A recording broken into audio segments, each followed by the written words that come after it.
Hi there, welcome to poem prose. आज हम William Shakespeare के फेमस प्ले द टेम्पेस्ट के एक्ट 1 को समझेंगे। इससे पहले मैंने टेम्पेस्ट के बैकग्राउंड, सेटिंग और कैरेक्टर्स को समझाते हुए एक वीडियो बनाया हुआ है। मैं लिंक डिस्क्रिप्शन में रख दूँगी। इस वीडियो में हम एक्ट 1 की सीन वाइज समरी करेंगे, उसके इम्पॉर्टेंट थीम्स के बारे में बात करेंगे और इम्पॉर्टेंट कोटेशंस को भी देखेंगे। अगर आप नोट्स के लिए आए हैं तो grab a pencil and paper, लेकिन अगर आपको सिंपली कहानी जाननी है और आइडिया लेना है तब भी आप सिंपली वीडियो को सुन सकते हैं। Act 1 scene 1। ये सीन बड़ा ही छोटा सा है लेकिन बहुत इम्पॉर्टेंट है। इस कहानी का, इस प्ले का नाम है द टेम्पेस्ट। तो जो टेम्पेस्ट है वो एक्ट 1 और सीन 1 में ही केवल दिखाया गया है पूरे प्ले के अंदर। और प्ले ओपन होता है, एक शिप है जो कि सी के बीच में एक बवंडर, एक तूफान आया हुआ है, उसमें फंसी हुई है। उस शिप पर कौन कौन है? उस शिप पर किंग ऑफ नेपल्स अलोंसो है, उसका बेटा फर्डिनांड है, एंटोनियो है जो कि ड्यूक ऑफ मिलान है प्रेजेंटली, और मेन कैरेक्टर प्रॉस्पेरो का भाई भी है। साथ ही एक बहुत समझदार मिनिस्टर गोंजालो भी वहाँ पे मौजूद है। सेबास्टियन है जो कि अलोंसो किंग ऑफ नेपल्स का भाई है, और भी कई लोग और शिप का क्रू भी उस शिप पर है। एक्ट 1 सीन 1 में हम देखते हैं कि सेबास्टियन और एंटोनियो बोट्सवेन यानी बोट चलाने वाला जो कैप्टन टाइप जो इंसान है उससे लड़ रहे हैं बातों बातों में, क्योंकि एक आंधी तूफान आ रहा है और वो बोट्सवेन पे प्रेशर डाल रहे हैं कि ढंग से चलाओ, ये करो, और बोट्सवेन भी लगातार उनको जवाब दे रहा है।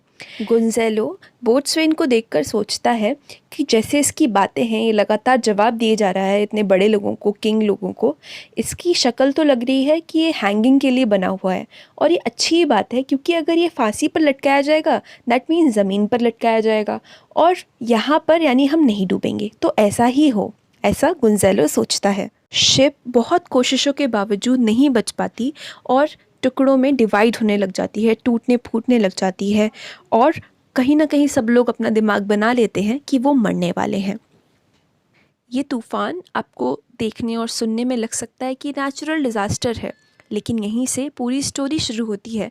और फर्स्ट सीन में शेक्सपियर हमको एक बहुत ही अच्छा प्लॉट स्ट्रक्चर देते हुए धीरे धीरे चीज़ें एक्सपोज करने की तरफ जाते हैं।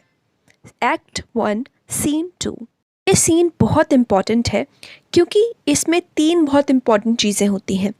प्रॉस्पेरो, जो कि इस प्ले का प्रोटैगनिस्ट बोल सकते हैं हम, वो अपनी बेटी मिरांडा को अपनी पुरानी कहानी बताता है। एरियर और कैलेबान के जो कैरेक्टर्स हैं उन्हें इंट्रोड्यूस किया जाता है, और फर्डिनांड और मिरांडा आपस में मिलते हैं पहली बार। आइए समझते हैं इस सीन को डिटेल में। ये सीन एक आइलैंड पे शिफ्ट होता है। एक्ट 1 का सीन 1 एक सी पे था, लेकिन ये सीन एक आइलैंड पे है और पूरा प्ले अब आइलैंड पे ही रहने वाला है, जहाँ पर प्रॉस्पेरो प्रेजेंट है अपनी बहुत यंग डॉटर, लगभग 15 साल की डॉटर मिरांडा के साथ, अपने सेल के पास, अपनी जो उसकी गुफा जैसी कमरा जैसा है उसके पास। मिरांडा उस तूफ़ान को देख देख कर बहुत दुखी हो रही है और प्रे कर रही है, विश कर रही है कि चीज़ें इससे ठीक हो जाएं। प्रॉस्पेरो उससे कहता है कि कुछ भी चिंता करने की बात नहीं है। प्रॉस्पेरो सही समय जानकर मिरांडा को अपनी पुरानी कहानी बताना शुरू करता है। वो कहता है कि मिरांडा 3 साल की भी मुश्किल से नहीं थी जब प्रॉस्पेरो उसे लेकर इस आइलैंड पे आ गया। तब से अब तक 12 ईयर्स बीत चुके हैं, यानी हम अंदाज़ा लगा सकते हैं कि मिरांडा 15 साल की है। प्रॉस्पेरो मिरांडा को बताता है कि प्रॉस्पेरो पहले ड्यूक ऑफ मिलान था, यानी मिलान का महाराजा था वो, और बहुत ही लर्नेड मैन था, बहुत चीज़ों की नॉलेज थी उसको, लिबरल आर्ट से लेके ग्रामर तक की। प्रॉस्पेरो अपने ब्रदर एंटोनियो पे बहुत गहरा विश्वास करता था, और इसी के चलते उसने अपने किंगडम से जुड़ी जितनी भी रिस्पॉन्सिबिलिटी थी वो उसको दे दी, क्योंकि प्रॉस्पेरो अपनी स्टडीज़ में बहुत बिजी रहता था। उसकी पर्सनल लाइब्रेरी जो थी वहाँ पर वो अलग अलग तरीके की किताबें, मैजिक से भी जुड़ी हुई किताबें, वो उनमें ही लगा रहता था। और इसी दौरान एंटोनियो ने कुछ भी अपनी सोर्स लगाकर, लोगों को भड़काकर अपने अंडर मिलान को कर लिया है, और हत्या लिया। और किसकी हेल्प ली उसने ये सब करने में? किंग ऑफ नेपल्स यानी अलोंजो की। क्योंकि जो किंग ऑफ नेपल्स, किंग जो पोजीशन होती है वो काफ़ी बड़ी होती है और उसके अंडर कई सारे ड्यूकडम्स होते हैं जिन पे ड्यूक्स राज करते हैं। तो ड्यूक ऑफ मिलान प्रोस्पेरो था, यानी वो किंग ऑफ नेपल्स के अंडर था। और जब एंटोनियो ने किंग ऑफ नेपल्स की ये हेल्प ले ली तो फिर वो आसान हो गया उसके लिए मिलान पर कब्जा कर लेना। प्रोस्पेरो का किंगडम हथियाने के बाद एंटोनियो ने उनके पीछे यानी प्रोस्पेरो और मिरांडा के पीछे आर्मी भेजी। और लेकिन कुछ अच्छे लोग थे जो प्रोस्पेरो के साइड थे, उन्होंने प्रोस्पेरो की हेल्प करी। और साथ ही गोंजालो जो अभी भी मिनिस्टर है मिलान में, जो अच्छा है, बहुत वाइज है, बूढ़ा है, उसने भी प्रोस्पेरो की उस टाइम बहुत हेल्प की थी और उसे एक बोट में बिठा दिया था और संग फूड और क्लोथ्स भी दिए थे। गोंजालो ने प्रोस्पेरो की बुक्स भी अरेंज की थी उसकी लाइब्रेरी से। और इसीलिए आज प्रोस्पेरो ये टेम्पेस्ट, ये तूफ़ान सी में लाया हुआ है अपने मैजिकल पावर्स से, ताकि वो इन लोगों को मज़ा चखा सके। क्योंकि अलोंजो और एंटोनियो ने स्पेशली उसके संग बहुत बुरा किया, तो वो चाहता है कि वो रिवेंज ले। रिवेंज इस प्ले के सबसे बड़े थीम्स में से एक है। मिरांडा को अचानक बहुत नींद आने लग जाती है और वो सो जाती है। अब होती है एंट्री एक नए कैरेक्टर की, एरियल। और प्रोस्पेरो उससे पूछता है कि क्या उस समुद्री तूफान टेम्पेस्ट था उसे अच्छे से बनाया था, अच्छे से चीज़ों को सेट किया था उस टेम्पेस्ट के अंदर? तो एरियल बोलता है हाँ मास्टर, और उससे बोलता है कि आपने मुझसे प्रॉमिस किया था कि आप मुझे आज़ाद कर दोगे। तो प्रोस्पेरो उस पर गुस्सा हो जाता है और उसे रिमाइंड करवाता है, याद दिलाता है कि वही था, यानी प्रोस्पेरो ने ही एरियल को सिकोरेक्स नाम की एक विच से फ्री करवाया था।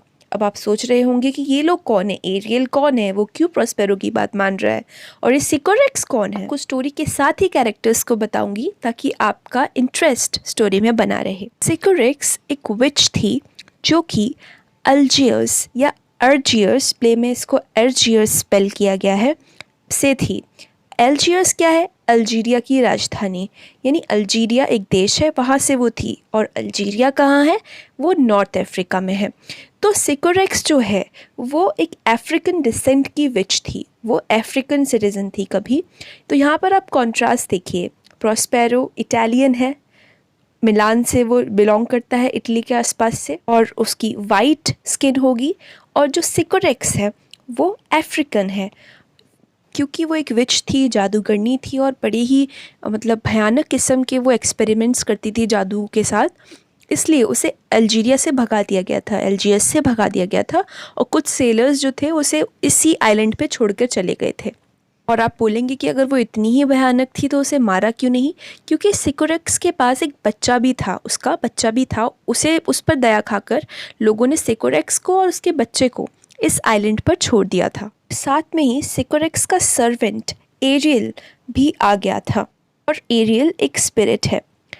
तो जब सिकोरेक्स ने यहाँ पर भी अपने भयानक भयानक प्लान्स बनाने शुरू किए और एरियल से चाहा कि वो उनको एग्जीक्यूट करे, वह प्लान्स को फॉलो करे, तो एरियल ने मना कर दिया। इस पर सिकोरेक्स ने एक पाइन का जो ट्री था उसको बीच में चिरा हुआ होगा वो, उसमें सिकोरेक्स ने एरियल को 12 सालों के लिए बंद कर दिया था। 12 साल बाद जब वो मरी तब उसने अपने पीछे उसका जो बच्चा था कैलिबान, उसको भी छोड़ दिया। और कैलिबान कैसा बताया गया है, उसके लिए मतलब यूज़ किया गया है वर्ड कि ह्यूमन फॉर्म नहीं है उसकी, बड़ा अजीब सा डिसफिगर्ड सा है वो, और उसकी स्किन पर फ्रेकल्स यानी ब्राउन ब्राउन स्पॉट्स हैं। प्रोस्पेरो रिमाइंड करवाता है ये सब एरियल को, एक फ्लैशबैक सा होता है स्टोरी के अंदर, और उससे कहता है कि याद है मैंने ही उस पाइन से तुमको निकाला था, और अगर अभी तुमने ज़्यादा चू चपड़ की तो मैं फिर से तुमको उस पाइन में अगले 12 विंटर्स के लिए यानी सालों के लिए बंद कर दूँगा। तो यहाँ पर प्रोस्पेरो का एटीट्यूड एज अ मास्टर हमको पता चलता है। अभी और भी इंटरेस्टिंग चीज़ें आने वाली हैं स्टोरी में। प्रोस्पेरो एरियल को फिर से आदेश देता है कि एक सी निम्फ बन जाओ, यानी सी में रहने वाली स्पिरिट बन जाओ, इनविजिबल हो जाओ हर किसी के लिए, किसी को तुम दिखने नहीं चाहिए हो। और प्रोस्पेरो और मिरांडा फिर कैलिबान से मिलते हैं। अब कैलिबान और प्रोस्पेरो का रिलेशन कैसा है? क्या कैलिबान एरियल की तरह ही उसकी बात मानता है? बिल्कुल नहीं। दोनों ही बिल्कुल सेम लेवल पर एक दूसरे को बुरा भला कहते हैं। कैलिबान 2 बोलेगा तो प्रोस्पेरो उसको उल्टा 4 बोलेगा। और कैलिबान बोलता है कि वो असल में इस आइलैंड का मास्टर है। ये आइलैंड उसकी माँ सिकोरेक्स का है, ना कि प्रोस्पेरो का। और कैलिबान अफसोस जाहिर करता है कि जब प्रोस्पेरो इस आइलैंड पर आया था तब कैलिबान ने ही उसे इस आइलैंड की सारी जोग्राफिकल कंडीशंस और सब जगह उसे दिखाई थी, पूरा इंट्रोड्यूस करवाया था। और वो अपना सर पीटता है कि क्यों करवा दिया तुमने, तो ये तो सब तुम घेर कर बैठ गए और मेरे मास्टर बन के और बैठ गए। प्रोस्पेरो उससे रिप्लाई करता है कि मैंने ही तुमको सब कुछ सिखाया है, लैंग्वेज और बोलना तक मैंने तुमको सिखाया है। यहाँ पर बहुत इंटरेस्टिंग बात है, कैलिबान भले ही आगे आपको पता चलेगा काफ़ी बदमाश है, लेकिन अगर इसका पॉइंट देखें, जो उसके डायलॉग्स हैं वो आपको कुछ याद दिलाते हैं अपनी इंडियन हिस्ट्री के बारे में। हम अंग्रेज़ों से सेम चीज़ें तो बोलते हैं कि हमने उन्हें अंदर घुसने ही क्यों दिया, हमने उन्हें पहले ही हटा क्यों नहीं दिया, और हमारे देश को वो लोग घेर कर बैठ गए। वही सेम कंप्लेंट कैलिबान की है। यहाँ पर प्रोटैगनिस्ट प्रोस्पेरो है, लेकिन शेक्सपियर इसीलिए एक जीनियस है क्योंकि वो किसी को अच्छा बुरा नहीं बताते। हर किसी का एक पॉइंट है, पॉइंट ऑफ व्यू है, और जिसके साथ कैलिबान के साथ इस पॉइंट पर हम आइडेंटिफाई कर पा रहे हैं, क्योंकि प्रोस्पेरो के संग हम सिंपैथाइज तो कर रहे हैं कि बेचारे से उसका ड्यूकडम छीन लिया गया, लेकिन कैलिबान का क्या, प्रोस्पेरो ने उसका आइलैंड छीन लिया, भले ही किन्हीं भी परिस्थितियों में छीना हो, लेकिन छीना तो इसीलिए इस प्ले को अहेड ऑफ इट्स टाइम बोला जाता है। और पोस्ट कॉलोनियल जो कॉलोनियल स्टडीज़ होती हैं उसमें भी इस प्ले को बार बार एनालाइज किया जाता है। एरियल फिर से सीन में आता है और इस टाइम वो इनविजिबल है, कोई उसे देख नहीं सकता प्रोस्पेरो के अलावा, और वो कुछ इंस्ट्रूमेंट प्ले कर रहा है और सिंग कर रहा है। और उसके पीछे पीछे कौन आ रहा है, एक नया कैरेक्टर फर्डिनांड। यहाँ पर एरियल फेमस सॉन्ग है इस प्ले का, जो कि बार बार एग्ज़ाम्स में पूछा जाता है, फुल फैथम 5 उस सॉन्ग को गाता है। छोटा सा सॉन्ग है। मिरांडा फर्डिनांड को देखकर बहुत ही इंटरेस्ट लेती है उसमें, क्योंकि आप सोच कर देखिए, मिरांडा ने अपने बचपन से लेकर आज तक केवल एक इंसान को देखा है, खासकर एक आदमी को देखा है, उसके पिता। उसके बाद उसने केवल फर्डिनांड को ही देखा है। पहले वो सोचती है कि ये कोई स्पिरिट है, और लेकिन फिर उसे समझ में आता है कि ये तो एक और इंसान है। फर्डिनांड बहुत ज़्यादा एंशियस है, सैड है, घबराया हुआ है, क्योंकि ऑब्वियसली उसने अपने फादर और बहुत सारे लोगों को अभी शिपरैक में खो दिया है। तो आइलैंड के अलग अलग पार्ट्स पे ये सब लोग आ चुके हैं, लेकिन आपस में इनको नहीं पता कि लोग आपस में ये ज़िंदा हैं। तो फर्डिनांड भी यही सोच रहा है।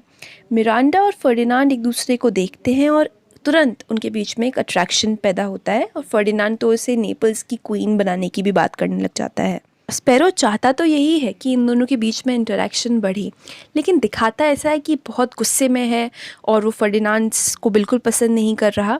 इस तरह से वो दिखाता है। ये भी प्रोस्पेरो के कई एक प्लान्स हैं जो वो एरियल से कहता है कि अगर वो पूरे करेगा तो प्रोस्पेरो उसको फ्री कर देगा। इस एक्ट में आए हुए थीम्स के बारे में हम थोड़ा बात करते हैं। सबसे पहली जो चीज़ देखने को मिलती है इस प्ले में वो है फेट की, किस्मत की सुप्रीमेसी। कभी भी कोई नेचुरल डिज़ास्टर आकर, कोई भी चीज़ एक्सीडेंट आकर कैसे लोगों की लाइफ पलट देता है। वो किंग्स की शिप है, उसमें बड़े बड़े इम्पॉर्टेंट लोग हैं, लेकिन तुरंत वो शिप उलट पलट जाती है और बोट्सवेन से लेकर जो नॉर्मल क्रू है से लेकर जो बड़े बड़े लोग हैं वो सब बह जाते हैं। दूसरा और सबसे इम्पॉर्टेंट प्ले का जो थीम है और इस पूरे ही प्ले में रहेगा ये, वो है रिवेंज और वेंजेंस का। प्रोस्पेरो जो पूरा ड्रिवन है वो है बदला, और आप आगे देखेंगे अलग अलग कैरेक्टर्स के बीच में बदला लेने की जो भावना है वो आपको दिखेगी। बहुत इंपॉर्टेंट चीज़ है पावर स्ट्रगल। एंटोनियो ने प्रोस्पेरो को पावर के चक्कर में ही बाहर निकाल दिया, उसके संग धोखेबाजी की, और जो एरियल और कैलिबान जो हैं वो कहीं ना कहीं फ्रीडम और पावर, थोड़े पावर ही चाहते हैं अपनी लाइफ में। तो ये स्ट्रगल आपको थ्रू आउट प्ले में देखने को मिलेगा। और थीम है इनोसेंस और लव का। मिरांडा और फर्डिनांड के थ्रू हमें इनोसेंट लोग देखने को मिल रहे हैं, बड़े ही प्यारे हैं दोनों के दोनों, किसी का बुरा नहीं चाहते, तो उससे एक दिल को तसल्ली भी मिलती है और वही लगता है कि इस पूरे जो इतनी बुरी सिचुएशन है एक होप हो सकती है। एक्ट के अंदर आए इम्पॉर्टेंट कोटेशंस को भी हम देख लेते हैं। ये कोटेशंस मोस्टली सीन 2 से हैं। मिरांडा बोलती है, कि thou tale sir would cure deafness, अपने पापा से बोलती है जब उसे अपनी कहानी सुना रहे होते कि आपकी कहानी सुनकर तो बहरा भी सही हो जाएगा, उसका क्योर हो जाएगा। कैलिबान बोलता है this island's mine by Sycorax my mother which thou takest from me. और एरियल का फेमस गाना है full fathom 5 the father lies. तो ये थी शेक्सपियर के मशहूर प्ले द टेम्पेस्ट के एक्ट 1 की समरी। इसके आगे के एक्ट्स की समरीज़ भी और शेक्सपियर के दूसरे प्लेस की समरी भी मैं अपने चैनल पर पोस्ट करने वाली हूँ आने वाले दिनों में।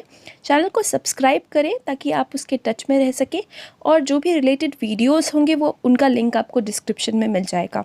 फ्रेंड्स के साथ शेयर करें और लाइक करें और कमेंट कर बताएं मैं क्या ऐड कर सकती हूँ, कोई डिस्कशन हो तो। और अगर आपका एग्ज़ाम है तो all the very best and most importantly take care, good bye.